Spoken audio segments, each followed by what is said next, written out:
Chapter 1. Bent Horn Blues. The town already felt half dead before the killings even started. Bent Horn, Mississippi. Population, a lie. The sign at the edge of town still said 2,972, but that number ain't been true since Bush was president. Bent Horn been dying slow. Like a dog you shot in the gut but didn't finish. Old storefronts with glass like cracked teeth. Shutters hanging like they trying to let go. Trailers sitting on blocks. Pit bulls chained to car frames.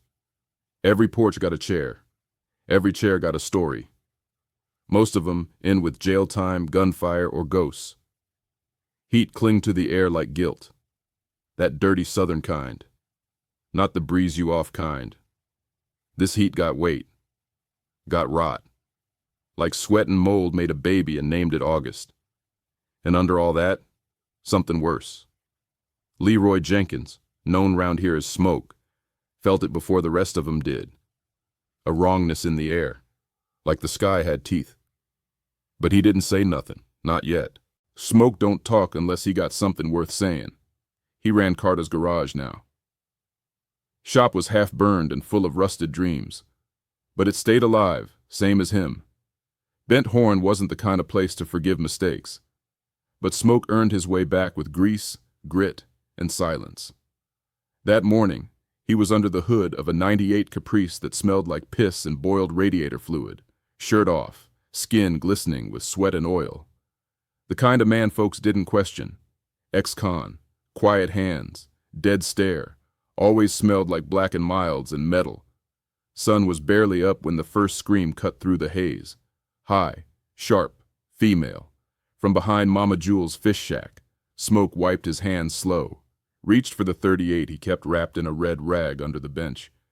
Then came the second scream. Worse. This one didn't sound human.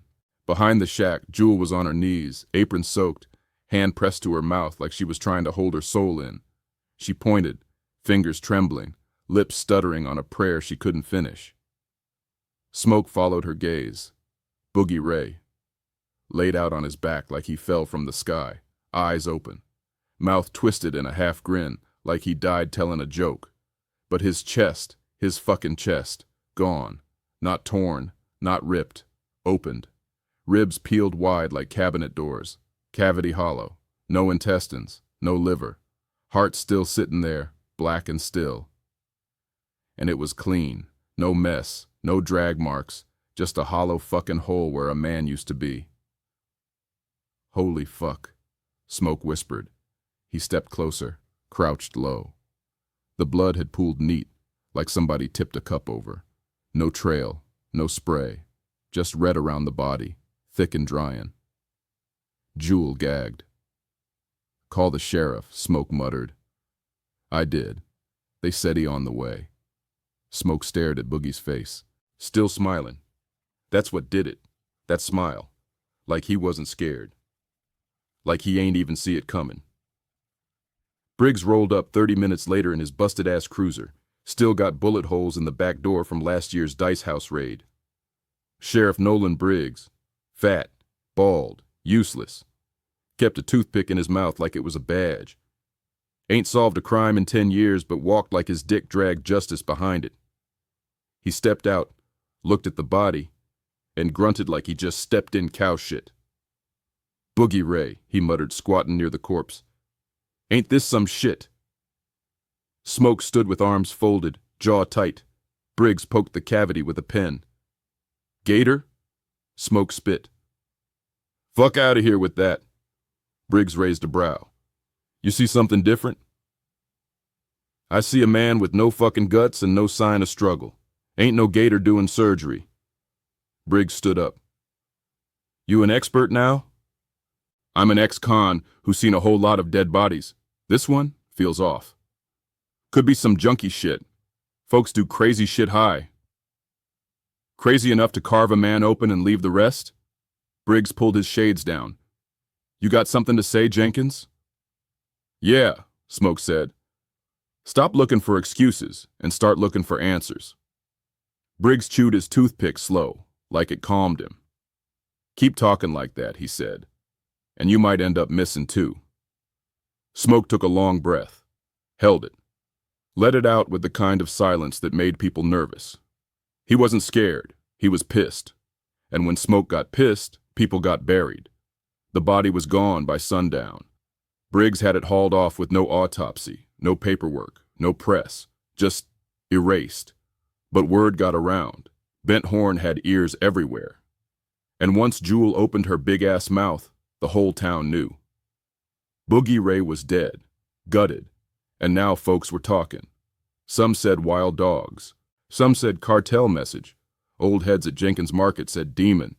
Kids in the trailer park said, nah, it's something else, something real. But K-Doll, she ain't say shit. Not until the next night. The next night, Bent Horn held its breath.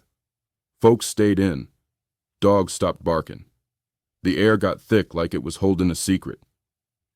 You could feel the quiet, like somebody pressed mute on the whole town. That was the night K-Doll found the second body. She was out by Hollow Creek, where the dirt turns red and the kudzu grows like it's mad. She wasn't there for fun. She was meeting a dude named Mayhem to sell off a few bags of trim. Quick flip, couple hundred cash, keep the lights on. But Mayhem never showed. She waited 20 minutes in the heat, leaning against her Monte Carlo with her Glock in her waistband and a joint burning slow. Then she saw the birds, circle dipping real low, like they smelled something wrong. K-Doll flicked her joint and followed the motion. Walked through the brush toward the old levee path, eyes sharp, steps slow. That smell hit first, wet copper and spoiled meat. Then she saw it, shoes, red Chuck Taylors, scuffed at the toes, one of the laces half undone. Her breath caught. She knew those shoes. She ran. Branches slapping her face, heart beating like a trap beat on double time, until she hit the creek bed and saw the body curled by the roots of a cypress tree. Chest wide open, ribs cracked clean like they'd been unzipped. No guts, just hollow. Flies humming. And in the dirt beside the hand, still wearing a friendship bracelet made of weed twine, was his necklace. Little chrome skull with a missing eye. JJ, her baby cousin, 17. Quiet. Funny as hell. Always had headphones on. Always walked like he was on beat with a song only he could hear. Now he wasn't moving at all. K-Doll dropped to her knees and screamed till the woods screamed back. Smoke showed up 20 minutes later, tires kicking dust as the Monte Carlo lit the path with its high beams.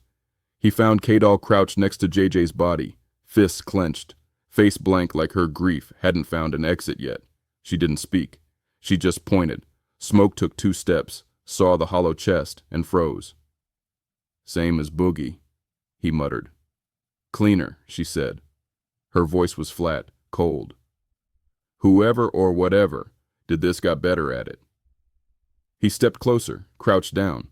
No signs of struggle, no defensive wounds. JJ looked like he just laid down and died. But somebody, or something, peeled him open like a damn fruit. Still got his heart, Smoke said. Same as Boogie. But nothing else. She stood, pulled out her phone, and showed him a picture. It was a drawing, one of JJ's. A tall figure bent low, long arms, no eyes, jaw split wide, stomach clear with guts floating inside. JJ saw it, she said. Smoke took the phone, studied it, his face twisted into something between anger and nausea. This some kind of nightmare? This some real shit, K-Doll snapped. He was drawing it for a week, told me he kept hearing clicking outside his window, thought he was tripping. Smoke looked at her. You hear that same sound? She nodded slow.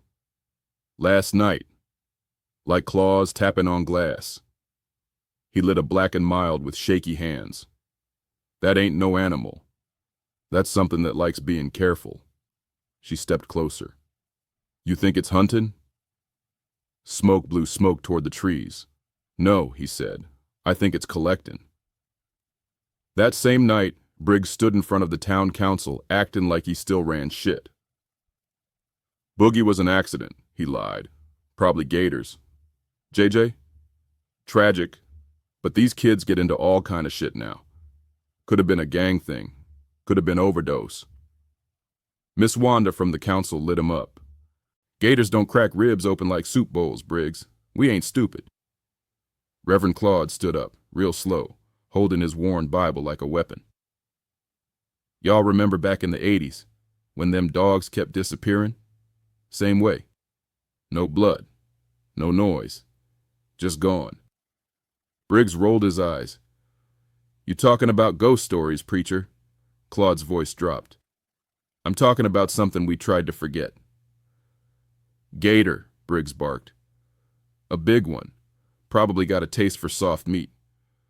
Then why the fuck ain't nobody hear no splashes? Wanda shot back. Why ain't nothing else ever touched? Why ain't no guts left but the skin still whole? The room fell silent. Briggs couldn't answer. So he just left.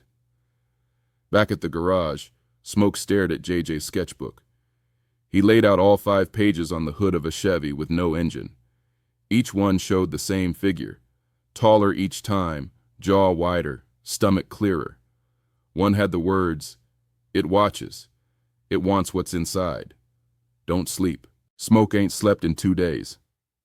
K-Doll leaned against the wall, arms folded. What we gonna do? She asked. We ain't calling Briggs. No fucking way. Smoke tapped the sketch. We gonna do what Bent Horn never does. She raised a brow. What's that? Tell the truth. He turned toward the garage door. And get ready to fight something that don't bleed. By the 3rd night, Bent Horn ain't feel like a town no more. It felt like a funeral waiting on the body. Streetlights flickered, like they was scared to stay on. Pit bulls stopped barking. Stores locked up early. Mama Jewel ain't even opened the shack, and that woman sold fish through hurricanes. When Miss Patsy ain't on her porch chain-smoking by 7 p.m., you know something real was moving. Smoke stood outside Carter's garage, blowing black and mild smoke into a sky that looked thick enough to choke on.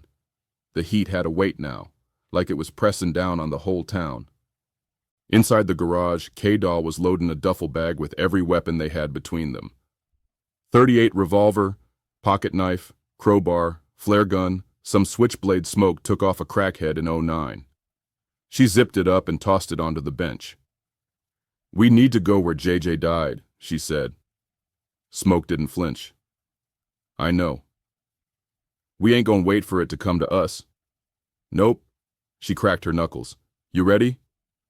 Smoke flicked his smoke, grabbed the crowbar, and pulled his hair into a low band. Let's go meet the fucking devil. The woods near the creek were darker than sin. They moved quiet, flashlights off, only the red glow of a cigarette tip bobbing through the brush. They reached the spot by JJ's body. K-Doll knelt by the roots, touching the blood-stained dirt, like it still held his soul. Smoke stood watch. Every branch crunch made his hand twitch toward steel. Then came the sound.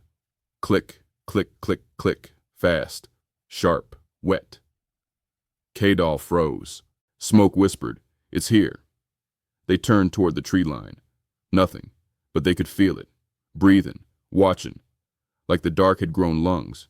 Then it moved, fast, just a blur. K-Doll raised the flare gun, too late. The thing stopped 10 feet away, crouched, crawling like it had too many joints. No eyes, no nose, just skin stretched over bone, and that mouth, split open sideways, jagged teeth like glass shoved into gum line. The stomach glowed, clear, and inside, guts, floating, twisting, moving. JJ's necklace was inside it. K-Doll screamed, fired the flare, boom. Red fire lit the woods like hell opened up. The thing shrieked, backed up, fast as fuck. Smoke swung the crowbar, but it was gone. Just like that. Clicking, vanishing into the trees. They ran. Didn't even speak till they was back in the garage, dripping sweat, lungs fighting for air. K-Doll dropped the flare gun and screamed into her hands. It had his chain, Smoke. It had my baby cousin's chain floating inside it like it was a fucking souvenir. Smoke stared at the concrete floor. It ain't killed to survive, he said. It killed to collect. She turned, wild-eyed. We can't wait no more. We can't talk to nobody. We can't even sleep. Smoke nodded. You right. He opened the drawer, pulled out JJ's sketchbook, laid out the last page. It had a name scribbled on it. The Feed. They ain't sleep that night. They sat on the garage floor with guns on their laps and eyes on the door. But the Feed didn't come. Not yet. Next morning, Mama Jewel knocked on the garage roll-up, eyes big, voice shaken. I seen it, she said. They looked at her like she spoke a second language. Jewel stepped inside, gripping a Bible like it was a damn weapon. Last night, behind the dumpster, it was crouched, tall, mouth wide as my damn grill. I dropped the grease and ran back inside. K-Doll stared her down. You sure? Jewel nodded. I heard the clicking, then I saw it. And let me tell you something. She leaned in, voice low. It smiled. Smoke's grip tightened on the crowbar. They'd waited too long already. Tonight they were going hunting,